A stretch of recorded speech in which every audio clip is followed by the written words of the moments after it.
Olá, sejam muito bem-vindos ao Foco, o programa de política e negócios da Open Television. Hoje, recebendo o arquiteto Eduardo Ronchetti, que está aqui do nosso lado. Eu queria agradecer muito a sua presença. O Eduardo faz um trabalho muito grande, participa de uma organização bastante interessante que trata de acessibilidade. Eduardo, primeiramente, explica para o nosso público o que é acessibilidade. Tony, muito obrigado pela oportunidade, parabéns pelo seu programa, obrigado às pessoas que nos assistem a esse programa de grande repercussão que une pessoas formadoras de opinião. Bom, acessibilidade é um conceito em evolução que significa você garantir acesso e uso de todos os ambientes a todas as pessoas, sejam elas com deficiência, idosos, gestantes, obesos, crianças, ou seja, a todas as pessoas. Eu gostaria de chamar a atenção de vocês para um detalhe bastante interessante das coisas que o Edu vai conversar com a gente hoje, que é o seguinte: colocando assim, fica bonito, a gente tem a impressão de que a coisa é distante da gente. Então é alguma questão da gente resolver alguma coisa de uma rampinha aqui, uma gradinha ali, para todo mundo poder caminhar. Mas vamos descobrir que não é bem assim não. Edu, fala um pouco pra gente o que tem sido a realidade dessa acessibilidade. Quando essa história começou aqui e o que o governo tem feito a esse respeito? Bom, muito bem. Acho importante a gente comentar um pouquinho sobre o porquê dessa importância de acessibilidade, por que o governo tem se preocupado e essa mobilização toda sobre esse assunto. Um pequeno detalhe, importante lembrar que os municípios atualmente no Brasil não têm recebido verbas federais se eles não implantam os critérios e as condições e as políticas urbanas de acessibilidade em seus municípios. Bom, o que significa isso que nós estamos falando? Garantir o acesso a todas as pessoas significa você colocar uma rampa na edificação, banheiros preparados para pessoas com deficiência, balcão de atendimento, sinalização para pessoas que não enxergam, ou seja, você garantir o uso e o acesso de todas as pessoas aos ambientes. Mas não para por aí, Tony. Por quê? Uma vez que você integra essas pessoas, o Brasil hoje, pelos dados do IBGE, nós temos 25% de pessoas com deficiência.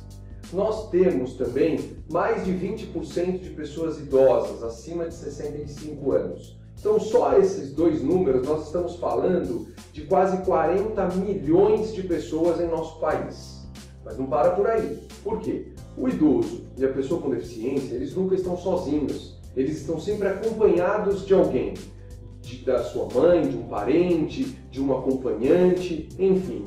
Então, Tony, falar em acessibilidade hoje, falar em transformar, em deixar os espaços acessíveis às pessoas, significa atender mais de 70% da população mundial.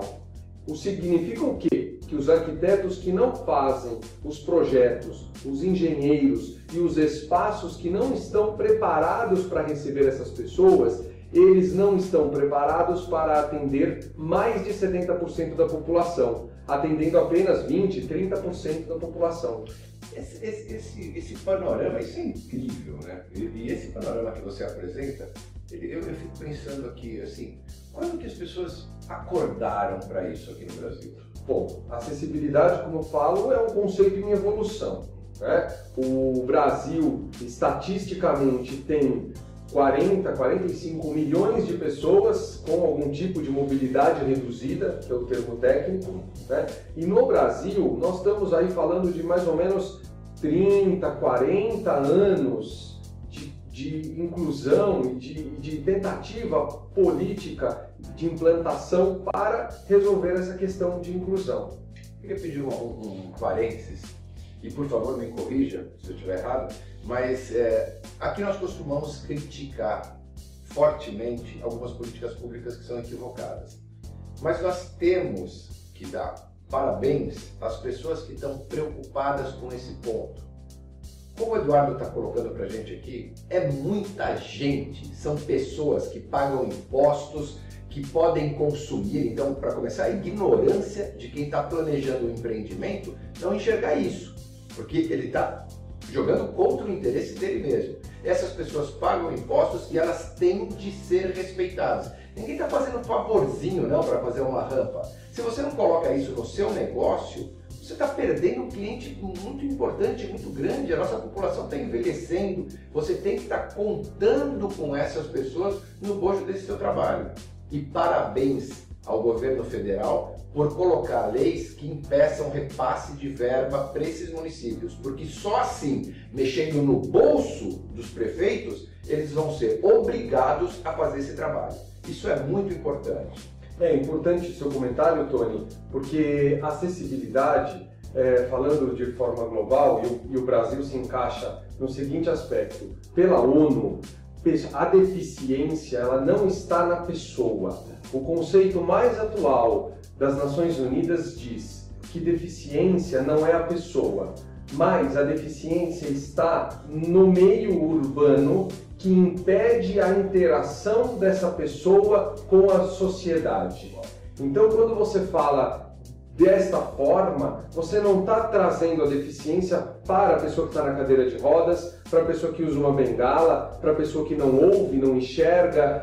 Ela não é a pessoa com deficiência. Deficiência é o espaço que impede com que ela se relacione, ela consuma, ela trabalhe, ela produza, gere riquezas. Então é assim, esse é um conceito da ONU, o Brasil é signatário dessas convenções, e a partir disso ele tem obrigado que você tenha os seus ambientes adaptados. Muito importante por quê? Porque antigamente dizia-se assim: você pode garantir acesso ao serviço. Se você tem um restaurante que serve mesas no andar de baixo e no andar de cima não tem o acesso, antigamente o serviço atendido tinha acessibilidade. Hoje não é mais possível. Hoje você tem que garantir acesso a todos os ambientes. Maravilha. Esse é o tipo de coisa que a gente vai evoluindo, vai caminhando, estamos aprendendo, estamos entendendo que você começa a ter uma sociedade que começa a se preocupar com isso. E esse o objetivo nosso aqui é exatamente fazer com que as pessoas se deem conta da importância desse aspecto. No próximo bloco a gente vai pedir para o Edu falar um pouquinho mais do que está acontecendo hoje aqui no Brasil, nesse campo. A gente volta já.